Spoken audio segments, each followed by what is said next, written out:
اعوذ باللہ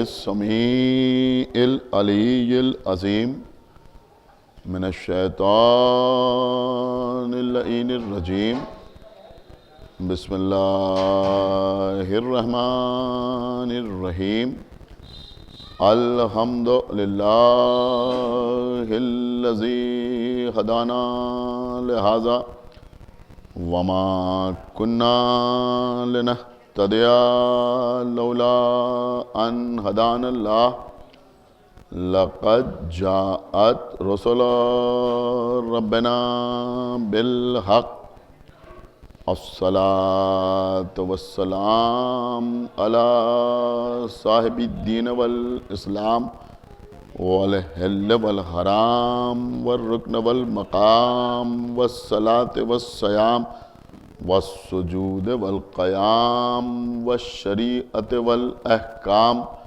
والحجة والبرهان والمحبة والعرفان والحق والبيان والكتاب والقرآن سيدنا ونبينا وشفيعنا ومولانا ومولى الثقلين جد الحسن والحسين أبي القاسم محمد وعلى أهل بيته الطيبين الطاهرين المعصومين المظلومين المنتخبين المنتجبين الذين اذهب الله عنهم الرجس وطهرهم تطهيرا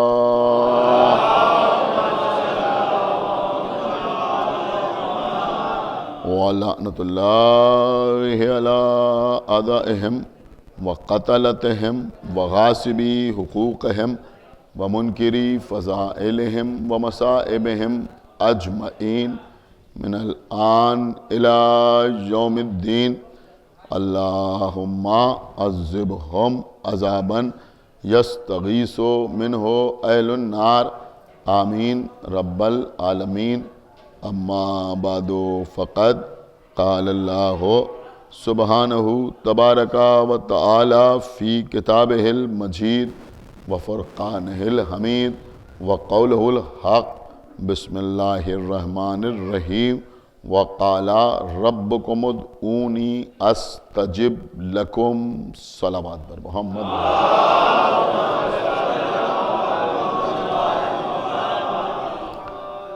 حضرات، یہ عیسیٰ علیہ السلام کے سلسلے کی مجلس ہے، اور اکثر ہم عیسیٰ علیہ السلام کے سلسلے کی مجالس پڑھتے بھی رہتے ہیں، اور آپ حضرات اکثر عیسیٰ علیہ السلام کی مجالس میں شرکت بھی فرماتے رہتے ہیں، سماعت بھی کرتے رہتے ہیں، لیکن جس کیفیت اور جس نوعیت کی یہ مجلس ہے کہ کسی خانوادے میں پے در پے غموں کو نزول ہونے لگے، تو مجلس کی کیفیت کا تقاضا تو یہی ہے کہ چند جملے مصائب کے ٹوٹے ہوئے دلوں کو جوڑنے کے لیے، غمزدہ افراد کی تسلی کے لیے پڑھ دیے جائیں اور مجلس تمام ہو جائے۔ لیکن بہرحال فضائل اہل بیت بھی مرحومین کے لیے بہترین ایصال ثواب کا ذریعہ اور وسیلہ ہیں، لہذا چند جملے حاضر خدمت ہیں، لیکن وہ تمام تقاضے ذہن میں رکھتے ہوئے میں آپ کے سامنے چند باتیں عرض کروں گا۔ سورہ مومن کی بہت ہی مشہور اور معروف آیت ہے، جس کی تلاوت کا شرف میں نے آپ حضرات کے سامنے حاصل کیا ہے۔ اس آیت کا ایک مختصر سے ٹکڑا اکثر ان کتابوں میں کہ جو دعاؤں پر مشتمل ہوتی ہیں اس کے سرورق پر یا جلد کے بعد صفحہ اول پر اکثر لوگ تحریر کر دیتے ہیں کہ ادعونی استجب لکم، سورہ مومن میں ارشاد ہو رہا ہے وَقَالَ رَبُّكُمُ ادْعُونِي أَسْتَجِبْ لَكُمْ۔ ترجمہ یہ ہوا کہ اور ان کا رب، ربکم ان کا رب ان سے کہتا ہے ادعونی تم مجھ سے دعا کرو، استجب لکم میں تمہاری دعا کو قبول کروں گا۔ ایک صلوات پڑھیں بر محمد۔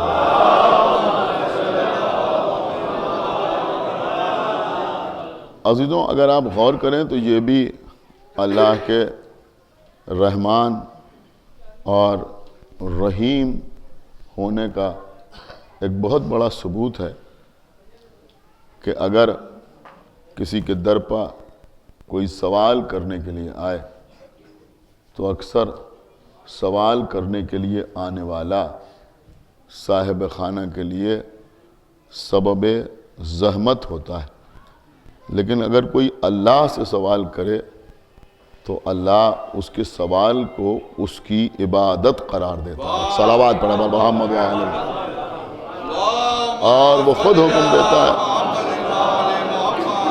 کہ ادعونی استجب لکم، تم مجھ سے دعا کرو میں تمہاری دعا کو قبول کروں گا۔ عزیزوں چونکہ اللہ نے انسان کو غنی بنا کے نہیں پیدا کیا بلکہ محتاج بنا کے پیدا کیا، اور لاکھ آسودگی کے باوجود انسان کسی نہ کسی موقع پر، کسی نہ کسی مرحلے پر کسی نہ کسی شے کی احتیاج محسوس کرتا ہے۔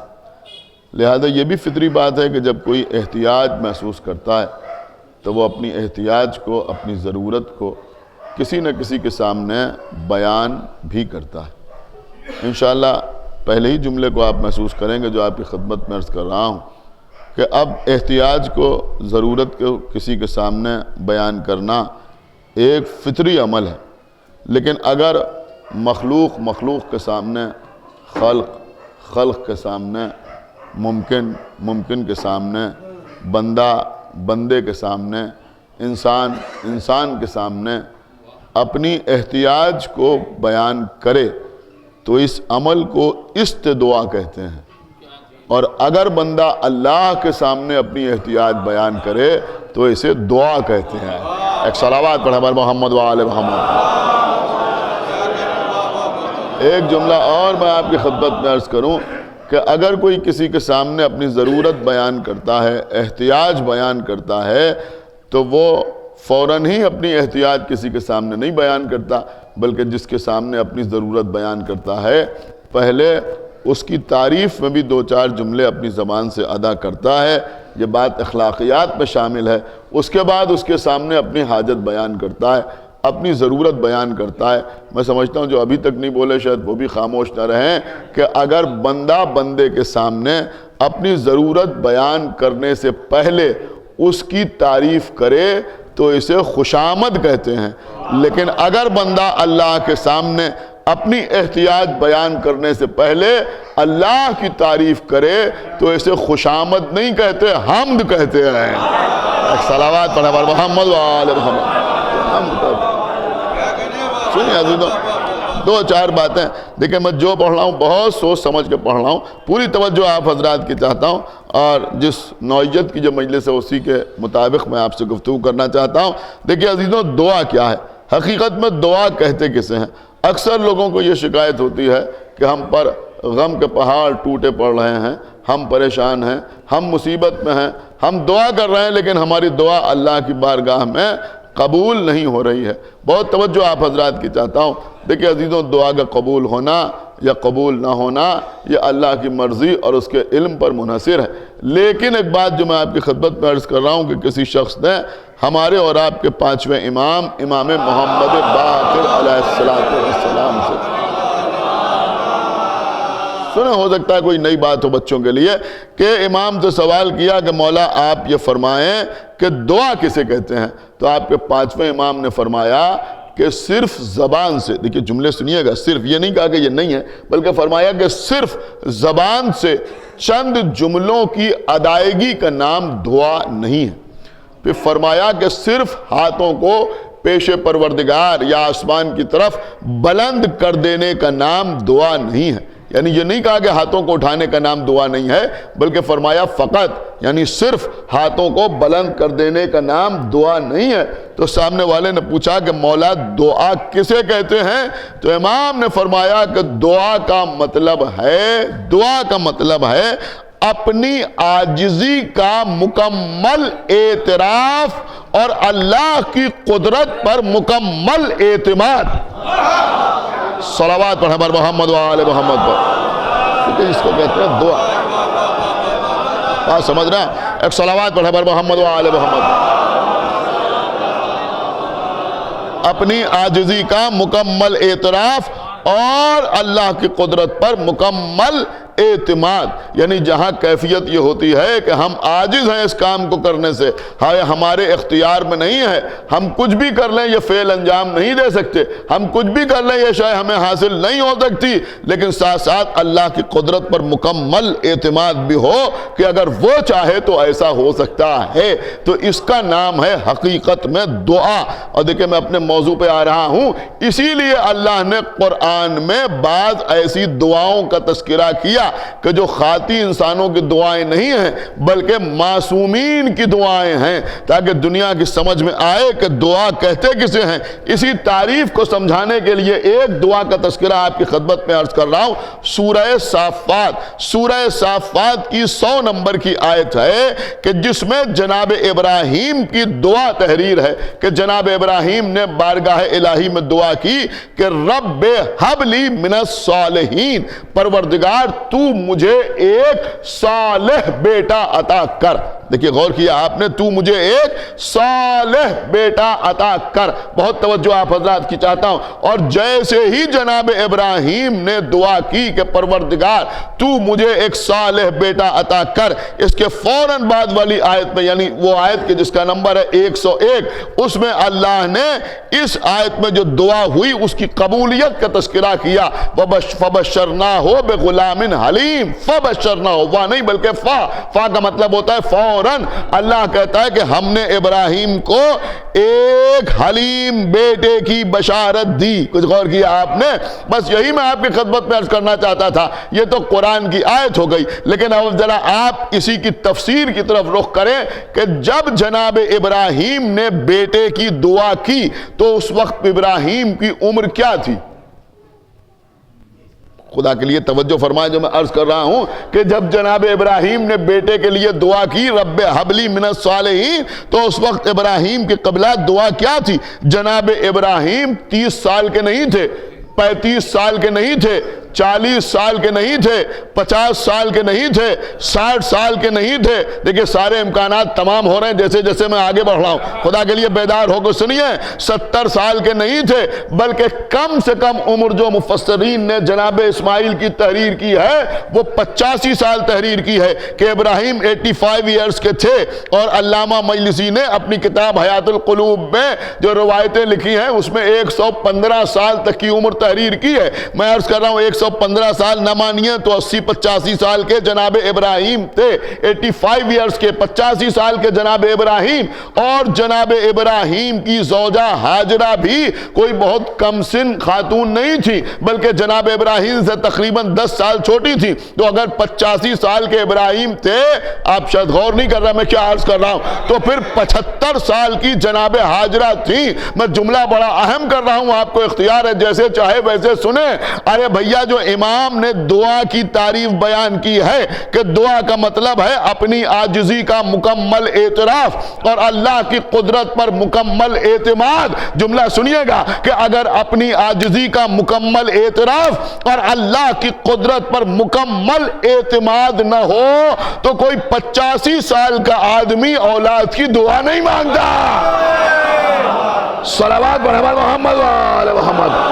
اور کیا ایک صلوات اور پڑھیں محمد و آل محمد پر. 85 سال کا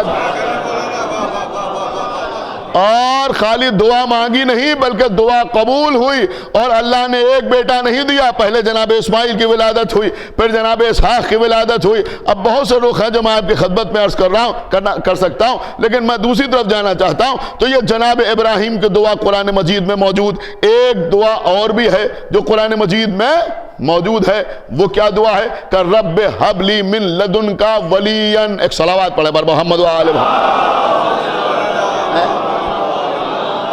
کچھ یاد آیا آپ کو یا نہیں یاد آیا؟ کس کی دعا میں آپ کی خدمت میں عرض کر رہا ہوں؟ یا انہی کی دوسرے الفاظ میں دعا موجود ہے کہ رب حب لی من لدن کا ذریتن طیبتن۔ یہ کس کی دعا میں نے آپ کی خدمت پہ پیش کی؟ آپ سمجھ گئے نا، سورہ مریم میں بھی موجود، سورہ آل عمران میں بھی تذکرہ۔ یہ کس کی دعا ہے کہ یہ جناب زکریا کی دعا ہے، جناب زکریا کی دعا ہے۔ اور سورہ مریم کا تو آغاز ہی یہیں سے ہوتا ہے کہ زکریا نے دعا کی خفیاً، دھیرے دھیرے، آہستہ آہستہ۔ کیا سن رہے ہیں آپ؟ اور یہاں تو ساری کی ساری تفصیل بھی آپ کو مل جائے گی کہ جناب زکریا کہہ رہے ہیں پروردگار میں بوڑھا ہو گیا ہوں۔ نہیں سن رہے ہیں آپ؟ میں کیا عرض کر رہا بھائی، سمجھدار مجمع میرے سامنے بیٹھا ہے، آپ نہ سمجھیں گے تو کون سمجھے گا؟ میں بوڑھا ہو گیا ہوں، میرے سر کے بال سفید ہو چکے ہیں، میرے سر کے بال سفید ہو چکے ہیں۔ اپنی زوجہ کے لیے کہہ رہے ہیں کہ میری زوجہ آخرہ ہے۔ اب میں جان بوجھ کے اس کا ترجمہ نہیں کر رہا ہوں، بہت توجہ کے ساتھ سنیے گا۔ میری زوجہ آخرہ ہے، یعنی میڈیکلی بھی پاسبل نہیں ہے، خدا کے لیے بہت توجہ آپ حضرات کی چاہتا ہوں، پر اس سے زیادہ وضاحت ہو نہیں سکتی، پاسبل نہیں ہے، لیکن کہہ رہے ہیں پروردگار تو مجھے ایک ولی عطا کر دے، تو مجھے ایک پاک و پاکیزہ ذریت عطا کر دے تاکہ وہ میری وارث ہو جائے۔ صلوات پڑھے بر محمد و آل محمد۔ خدا کے لیے بھائی تھوڑا سا بیدار ہوئیے۔ دیکھیں یہ وہی تعریف جو آپ کے امام نے بیان کی ہے، اسی کی تفسیر تو میں آپ کی خدمت میں عرض کر رہا ہوں کہ اب اس عالم میں دعا کا مطلب کیا ہے۔ یہ سارے جملے جو جناب زکریا کے ہیں، یہ ہے اپنی عاجزی کا اعتراف، اور دعا ہے اللہ کی قدرت پر اعتماد۔ صلوات بر محمد و آل محمد۔ دعا ہے اللہ کی،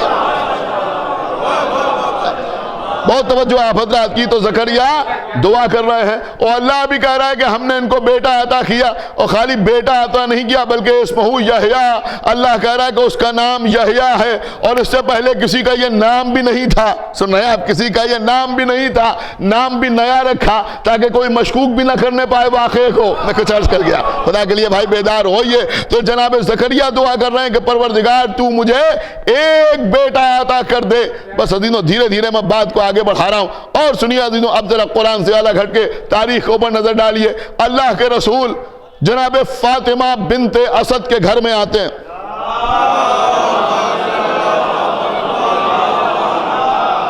دیکھیں قبلہ ربیع الاول کا مہینہ چل رہا ہے، لہذا ایک بات کہہ کے میں آگے بڑھ جاؤں کہ آج کل میلاد ہو رہے ہیں، جگہ جگہ لفظ سنتے ہیں نا آپ، میلاد، عید میلاد النبی۔ بہت توجہ آپ حضرات کی۔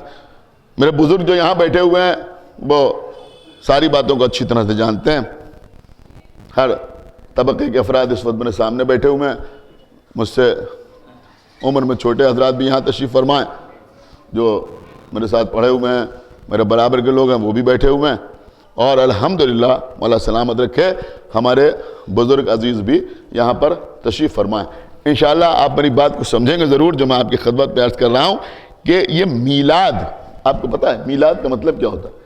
دیکھیں قبلہ آج کل تو اب کیا کہا جائے، ہر چیز میں گراوٹ ہے، لہذا یہاں بھی مسئلہ عجیب و غریب ہے، یہاں شعراء بیٹھے ہوئے ہیں، اب میں کیا آپ کی خدمت میں عرض کروں۔ میرے خیال میں اکثر تو اسٹیج پر آنے والے حضرات، میں شعراء کی بات نہیں کر رہا ہوں، ان کو یہی نہیں معلوم ہوتا کہ مصالبے میں کیا پڑھنا ہے اور مقاصدے میں کیا پڑھنا ہے، اور سلام کسے کہتے ہیں، اور منقبت کسے کہتے ہیں، اور ربائی کسے کہتے ہیں، اور قطع کسے کہتے ہیں۔ ایک صلوات پڑھے بر محمد و میں غلط نہیں عرض کر رہا ہوں، میں نے یوں بھی سنا ہے، بہت توجہ آپ حضرات کی چاہتا ہوں کہ 6 مصروں کا بند پڑھا جا رہا ہے، اور وہ کہنا صاحب ربائی ملاحظہ فرمائیے گا۔ ایک صلوات پڑھے بر محمد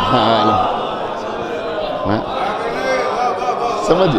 تو بہرحال عزیزوں اب تو مقاصدوں میں سلام پڑھے جاتے ہیں، تو بہرحال تو ایک الگ بات ہے۔ تو میں یہ عرض کر رہا تھا کہ میلاد، آپ کو مطلب پتہ معلوم ہے میلاد کا مطلب کیا ہوتا ہے؟ ایک ہوتا ہے جشن، ایک ہوتی ہے محفل، ایک ہوتا ہے فضائل۔ میں نے کہا فلاں نے فضائل پڑھے، فلاں نے فضائل پڑھے، فلاں صاحب جشن پڑھا اور جشن میں بڑی اچھی تقریر کی انہوں نے، مجلس پڑھی، محفل پڑھی. ایک ہوتا انہوں نے کہا میلاد پڑھا. میلاد کا مطلب آپ کو پتہ ہے کیا ہوتا ہے؟ میلاد ہو رہا ہے. میلاد کا مطلب کیا ہوتا ہے؟ یہ میلاد جو ہے یہ آپ یوں سمجھے اسی قبیلے کا لفظ ہے جیسے ولد، والد، والدہ.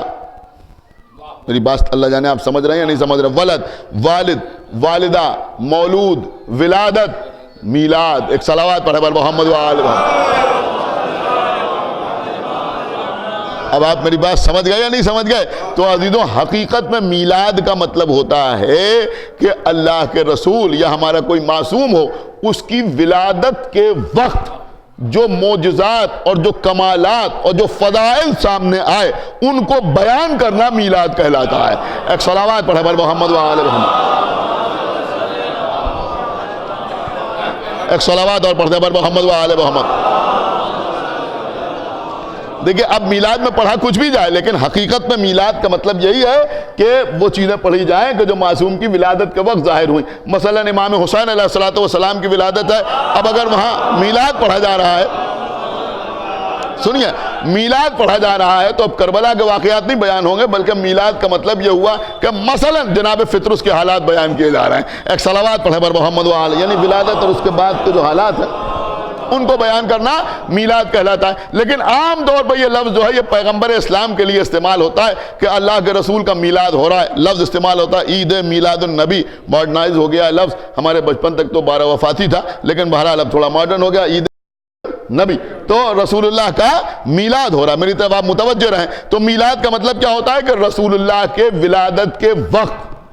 میری بات آپ سمجھے؟ جو رسول اللہ پیدا ہوئے تو رسول اللہ نے مثلا سجدہ کیا، یا پیغمبر نے دنیا میں آنے کے بعد کلمہ پڑھا، یا پیغمبر نے انگلی اٹھا کے اللہ کی وحدانیت کی گواہی دی، یا اس حجرے میں نور پھیل گیا، یا وہاں جو چراغ تھا وہ بجھ گیا. بہت توجہ آپ حضرات کی. یا حوریں آئیں جناب آمنہ کی خدمت کرنے کے لیے، بہت توجہ. یا مثلا جناب آمنہ کی خدمت کرنے کے لیے اللہ نے حوا کو بھیجا اور مریم کو بھیجا اور ان کو بھیجا ان کو بھیجا. تو ان سب چیزوں کو بیان کرنا کہلائے گا میلاد. ہو سکتا ہے بالکل نئی چیز اس ماہ ربیع الاول میں آپ کی خدمت پہ پیش کر کے چلا جاؤں. آپ کسی بھی مسلمان سے یہ سوال کر سکتے ہیں کہ بھائی آج تو ساری دنیا میں میلاد ہو رہا ہے لیکن یہ بتاؤ کہ سب سے پہلے میلاد پڑھا کس نے اور سب سے پہلے میلاد سنا کس نے؟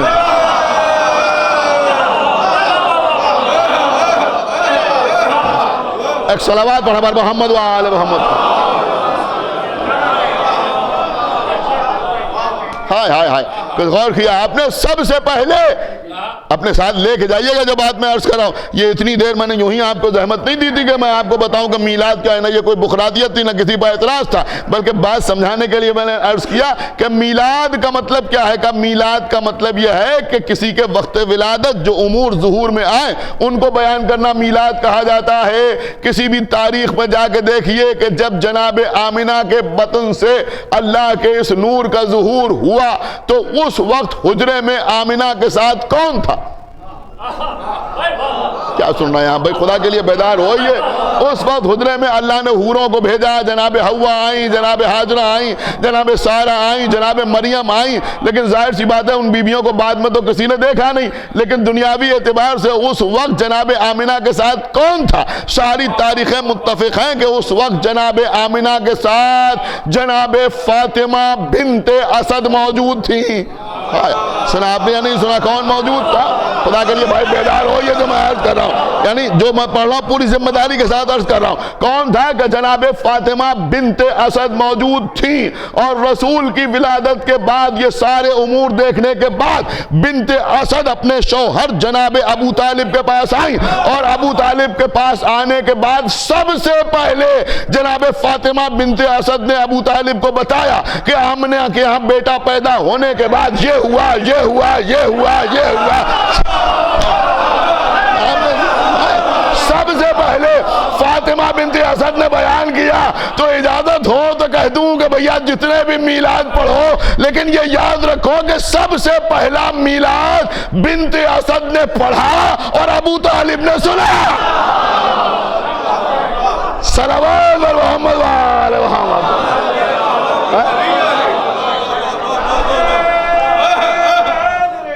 سب سے پہلے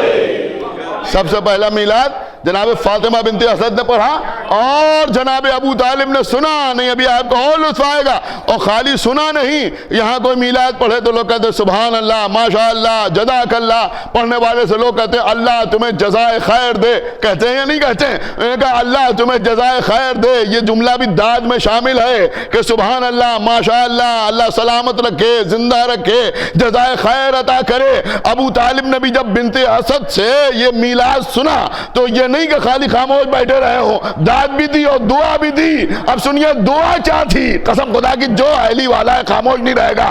دعا کیا تھی؟ جب سارے حالات سنے تو فاطمہ بنت اسد سے ابو طالب نے کہا کہ اللہ آج سے 30 سال بعد تم کو بھی ایسا ہی بیٹا دے.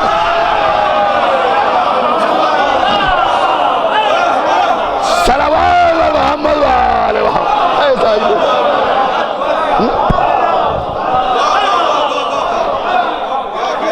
ایک صلوات اور پڑھتے پر محمد وآل محمد پر.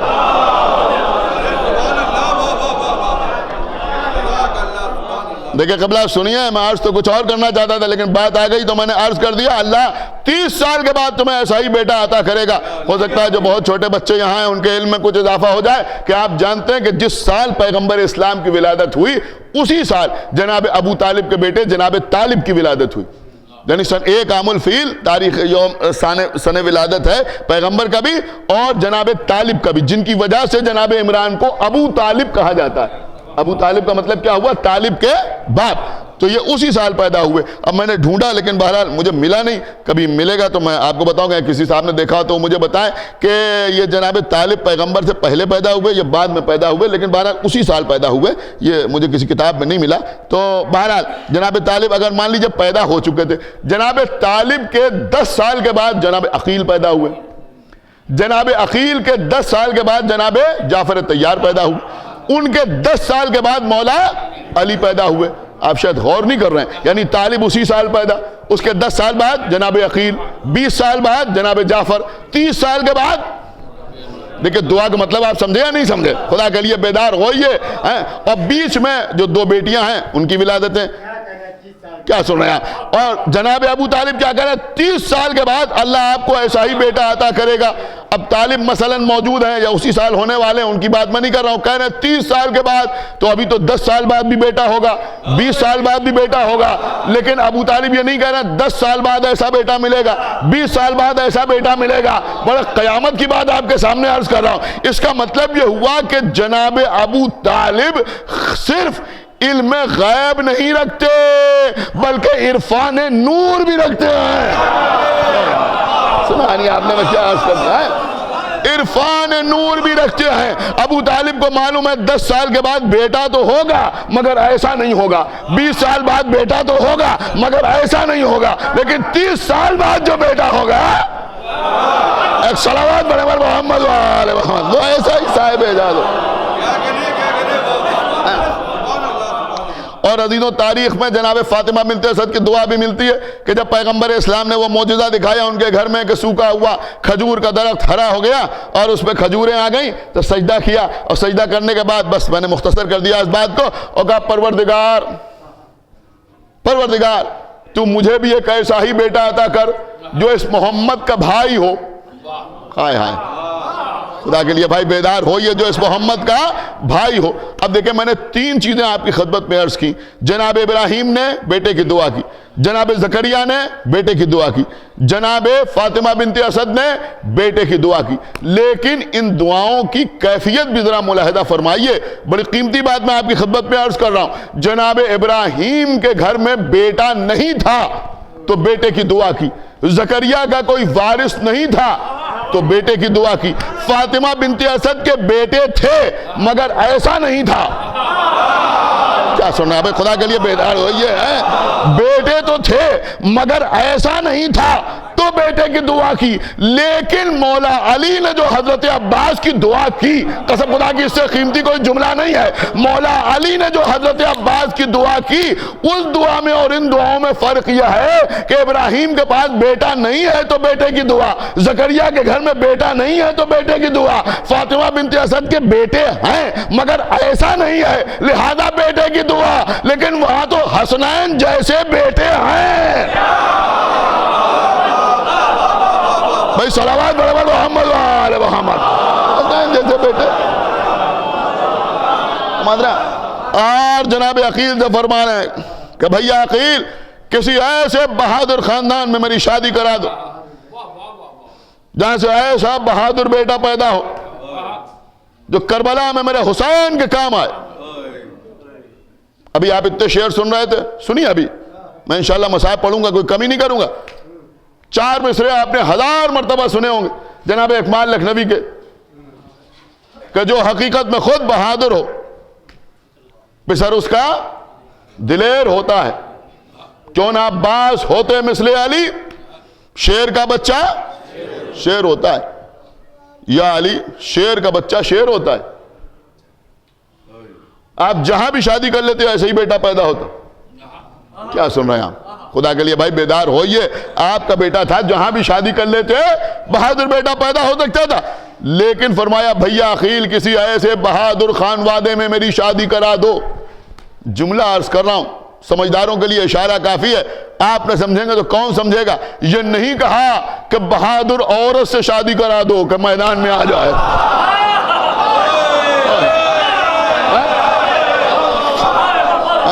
ایک صلوات برابر محمد وآل محمد۔ دیکھیں نازک سے جملہ تھا، میں نے بہادر خاندان میں میری شادی کرا دو۔ ہم یہی چاہتے ہیں کہ وہ نوجوان جو حضرت عباس کا ماتم کرتے ہیں یہ بات اپنے ذہن میں رکھیں کہ مولا علی نے کیا فرمایا تھا، یوں ہی نہیں فرمایا تھا، وہ تو جہاں شادی کر لیتے ایسے ہی بیٹا پیدا ہو جاتا۔ یہ تم کو سبق دینے کے لیے، یہ تم کو سبق دینے کے لیے کہ نصرت حسین میں خالی باپ کا خون کام نہیں آتا، ماں کا کردار بھی کام آتا ہے۔ کیا سن رہے ہیں آپ؟ ایک صلوات برابر محمد وآل اور کر رہے ہیں۔ اور پھر جناب عقیل نے تعریف کی۔ بس میں نے بات کو سمیٹ لیا، کافی تاخیر ہو چکی ہے مجلس میں اور زیادہ محل بھی نہیں ہے پڑھنے کا۔ جناب عقیل نے جناب ام البنین کے گھر کی تعریف کی، تعریف فرمائی۔ جملے سنیں گے قیامت کے جملے، 3 جملے جناب عقیل نے فرمائے، تینوں جملے قیامت کے، اور شاید یہی چاہتے تھے مولا علی کہ جناب عقیل حضرت عباس کی ننھیال کا قصیدہ پڑھیں۔ کیا فرمایا؟ فرمایا کہ ایک ایسی بی بی ہے جو بنی کلاب سے تعلق رکھتی ہے۔ اب مولا عباس کی ننھیال کا قصیدہ ہے، جیسے چاہے ویسے سنیں کہ یا علی یہ بنی کلاب وہ ہیں کہ عرب کی شجاعت کی تاریخ بغیر ان کے تذکرے کے مکمل نہیں ہوتی۔ عرب کی شجاعت کی تاریخ بغیر اس خاندان کے قبیلے کے تذکرے کے بغیر قبول نہیں ہوتی۔ دوسرا جملہ فرمایا یا علی یہ وہ بیوی ہیں جن کے ننھیال اور ددھیال میں دور دور تک بزدلی کا نام و نشان نہیں۔ اور تیسرا جملہ فرمایا، اب عزیزوں اس کی اگر وضاحت کروں تو پوری 1-1.5 گھنٹے کی مجلس درکار ہے، بس اشارہ کروں گا بات کو تمام کر دوں گا۔ پھر فرمایا کہ یا علی یہ لوگ ملائب الاسنہ کہلاتے ہیں۔ ملائب الاسنہ کا مطلب سمجھا آپ؟ نیزوں سے کھیلنے والے۔ سنان سنتے ہیں نا آپ، ملائب الاسنہ یعنی نیزوں سے کھیلنے والے، اور بعض لوگوں نے ترجمہ کیا ہے کہ کھیل کھیل میں نیزہ چھین لینے والے۔ آئے آئے آئے سنا ہی نہیں آپ نے، کھیل کھیل میں، خدا کے لیے بیدار ہوئیے، کھیل کھیل میں نیزہ چھین لینے والے۔ بہت میٹر ہے، اس پہ پڑھا جا سکتا ہے، لیکن ساری باتیں چھوڑ کے صرف ایک اشارہ اور اس کے بعد انشاءاللہ ربط مصائب کہ کھیل کھیل میں نیزہ چھین لینے والے۔ یہ کیا کہلاتے ہیں؟ کھیل کھیل میں نیزہ چھین لینے والے۔ اب سمجھ میں آیا کہ جب حضرت عباس اذن لے کے جا رہے ہیں تو آقا حسین نے یہ کیوں کہا بھیا عباس تلوار رکھ دو نیزہ لے کے جاؤ۔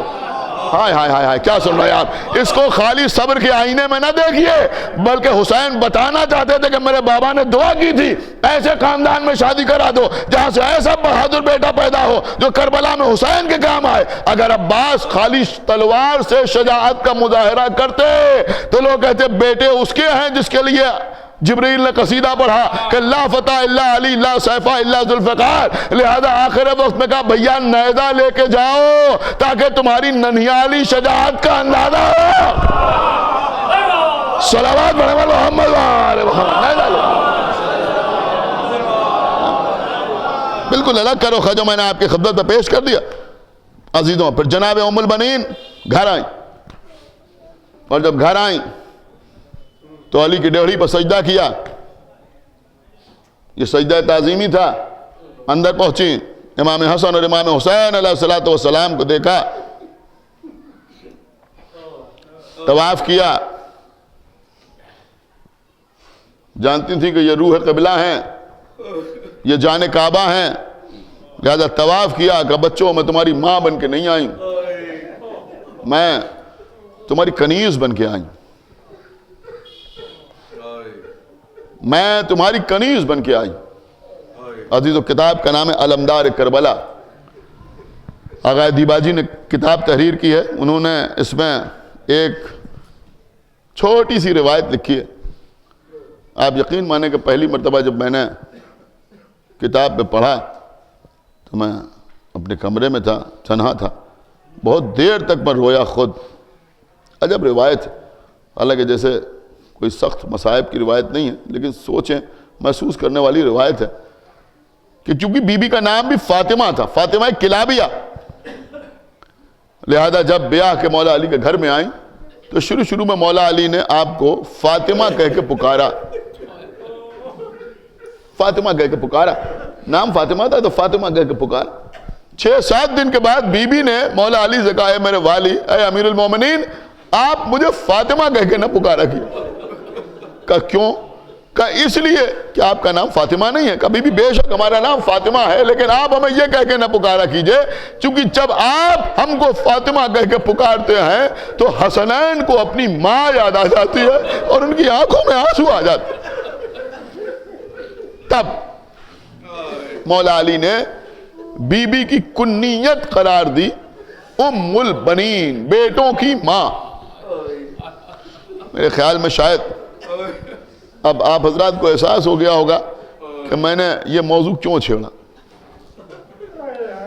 عزیزوں، بعض جگہ اموات اس طرح سے ہوتی ہیں کہ اگر آل محمد کا تذکرہ نہ ہو تو ہمارے پاس تسلی دینے کے لیے الفاظ ہی نہیں ہوتے، سمجھ میں نہیں آتا کہ کیا کہیں۔ ابھی ہم یہاں آئے، ہمارے بھائی رہبر جب بیٹھ کے رو رہے تھے، قسم خدا کی سمجھ میں نہیں آتا کہ کیسے تسلی دی جائے، بعض جگہ حالات اس طرح کے ہو جاتے ہیں۔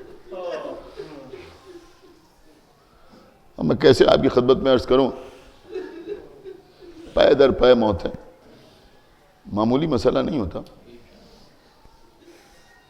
ہمارے بھائی تھے، ہمارے عزیز تھے، یہ ہماری والدہ کا وطن ہے، یوں سمجھے کہ گھر ہی مجلس پڑھ رہا ہوں۔ عزیزوں، میں سمجھتا ہوں کہ اس سے بڑی کوئی بات نہیں جو میں آپ کی خدمت میں عرض کر رہا ہوں۔ ابھی ہمارے بونی بھائی نے راستے میں کہا کہ سب سے بڑی تعزیت تو بہرحال بچوں کے لیے بھی تعزیت، بیوہ کے لیے بھی، بھائیوں کے لیے، بھائی کے لیے بھی، دیگر اعزاء و اقربا کے لیے بھی، لیکن سب سے مشکل کام ہے ماں کی خدمت میں تعزیت پیش کرنا۔ ماں کی خدمت میں تعزیت پیش کرنا یہ کوئی معمولی بات نہیں عزیزوں۔ ماں اپنی اولاد کے لیے موت کا تصور ہی نہیں کرتی۔ یہ بات آپ سمجھیں جو میں عرض کر رہا ہوں، ماں کبھی اپنی اولاد کے لیے موت کا تصور نہیں کرتی۔ یہاں جو میرے چھوٹے بھائی بیٹھے ہوئے ہیں جن کی مائیں زندہ و سلامت ہیں، قدر کریں ماں کی۔ یہ نعمت جب چھن جاتی ہے تو اس کا احساس ہوتا ہے۔ کبھی آپ گھر میں اگر ماں موجود ہیں، ورنہ جب چاہے یہ کام کر لیجئے، کوئی روکنے ٹوکنے والا نہیں ہوگا، لیکن اگر ماں زندہ ہے تو آپ کچھ بھی بن جائیں لیکن ماں کو نہ بھولیے، اس لیے کہ پھر نہ دنیا میں عزت ملنے والی ہے نہ آخرت میں نجات ملنے والی۔ آپ گھر میں ماں کے سامنے ایک بار ایک سفید چادر لیجئے اور سیدھے سیدھے لیٹ جائیے اور سر سے اوڑھ لیجئے.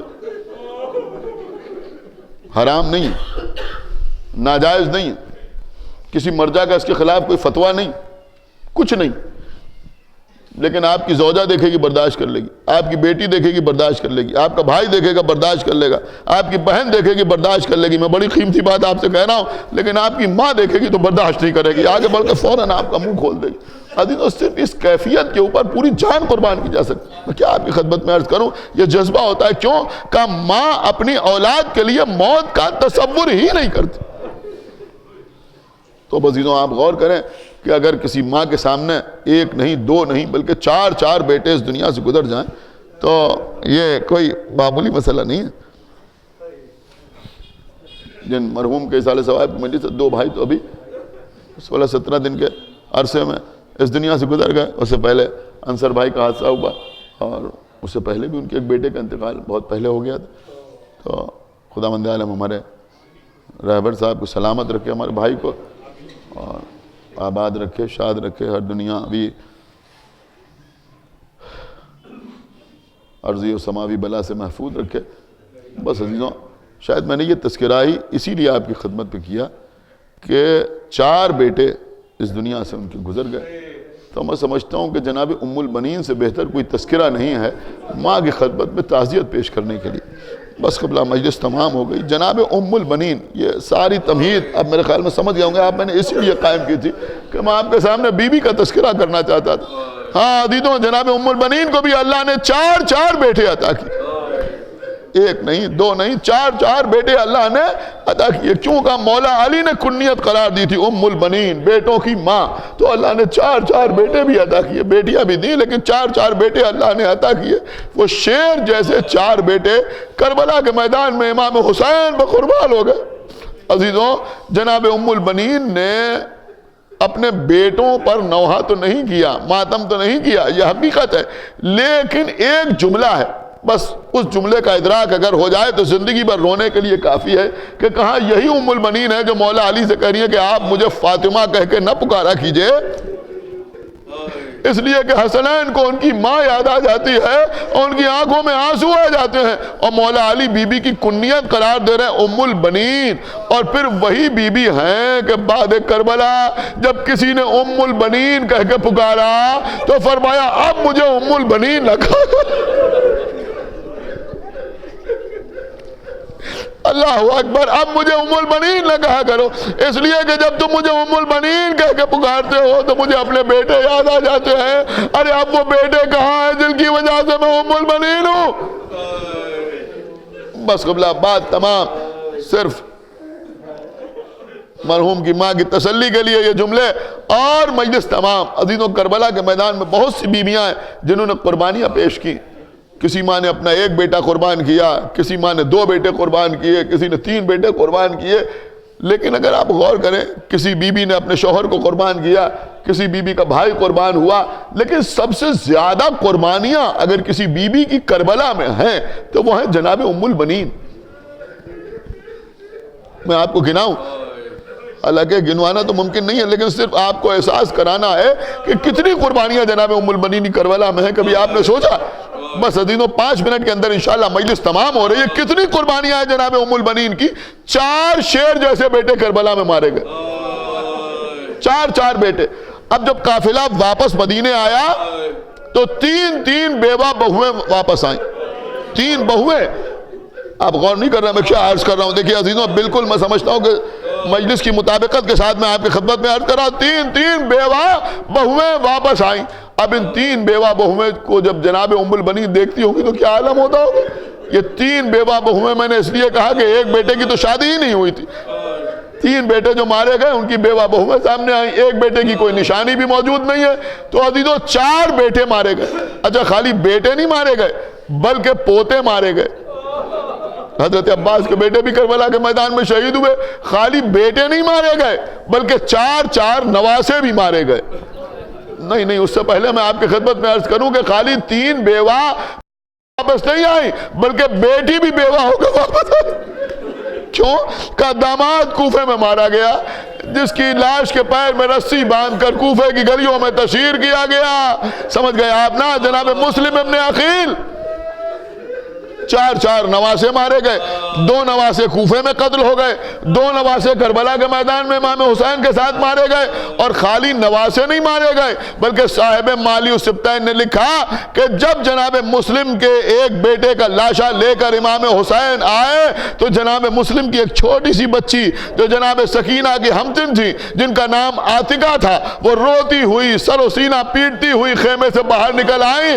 ایک ملعون نے دور سے ٹاک کے ایک تیر چلایا جو اس بچی کی گردن پر لگا اور یہ بچی بھی شہید ہو گئی. تو خالی نواسے نہیں مارے گئے بلکہ ایک نواسی بھی ماری گئی. اب آپ مجھے بتائیں اتنی قربانیاں کس بی بی کی ہیں؟ 4 بیٹے مارے گئے، 3 بہویں بیوہ ہو کے واپس آئیں، بیٹی بیوہ ہو کے واپس آئی، داماد کوفے میں مارا گیا، 4 نواسے مارے گئے، پوتے مارے گئے، نواسی قتل ہوئی. لیکن ام المنین کا عالم کیا تھا کہ اس عزا خانے میں جاتی تھی جس کو مولا علی نے اپنے ہاتھوں سے بی بی فاطمہ زہرا کے لیے بنایا تھا، رسول کا ماتم کرنے کے لیے. اس لیے کہ لوگوں کو اعتراض تھا کہ فاطمہ کے دن و رات رونے سے ہمارے کاموں میں خلل پڑتا ہے. بی بی اس مکان میں جا کے روتی تھی، اسے بیت الحزن کہا جاتا ہے. ہاں عزیزوں، جناب ام المنین بھی اسی عزا خانے میں جاتی تھی، بیت الحزن میں جاتی تھی، چند قبروں کا نشان بناتی تھی. ایک قبر کا نشان بنا کے کہتی تھی یہ میرے سب سے چھوٹے بیٹے کی قبر ہے. پھر آواز دیتی تھی بیٹا کیا تجھ پہ آنسو بہاؤں؟ پھر کہتی تھی میں تجھ پر نہ روؤں گی. پھر ایک اور قبر کا نشان بناتی تھی یہ میرے لال عبداللہ کی قبر ہے، اے عبداللہ میں تجھ پر بھی نہ روؤں گی. ایک اور قبر کا نشان بناتی تھی، دیکھیں 4 بیٹوں کا تذکرہ کر رہا ہوں، یہ میرے لال جعفر کی قبر ہے، جعفر تجھ پہ آنسو بہاؤں. پھر کہتی تھی تجھ پر بھی آنسو نہ بہاؤں گی. پھر ایک اور قبر کا نشان بناتی تھی یہ میرے لال عباس کی قبر ہے. پھر کہتی تھی عباس کے تجھ پہ آنسو بہاؤں. پھر کہتی تھی نہیں میرے لال میں تجھ پر بھی آنسو نہ بہاؤں گی. پھر ایک اور قبر کا نشان بناتی تھی اور یہ کہتی تھی یہ سیدہ کے لال حسین کی قبر ہے. پھر آواز دیتی تھی واہ حسینہ واہ حسینہ. تو بقی کے ذرے ذرے سے واہ حسینہ کی آواز آتی تھی. عزیزوں میں نے روایت میں نہیں دیکھا لیکن عجب نہیں کسی گوشے سے آواز آتی ہو خوشحال ام البنین تیرا، ارے تو میرے بیٹے کا ماتم کر رہی ہے، یہ نبی کی بیٹی فاطمہ تیرے لال عباس کا ماتم. حضرات ایک مرتبہ سورہ حمد اور 3 مرتبہ سورہ اخلاص کی تلاوت فرما کر مرحوم سید سبط ظہیر نصر ابن مرحوم سید آل حسن کے نام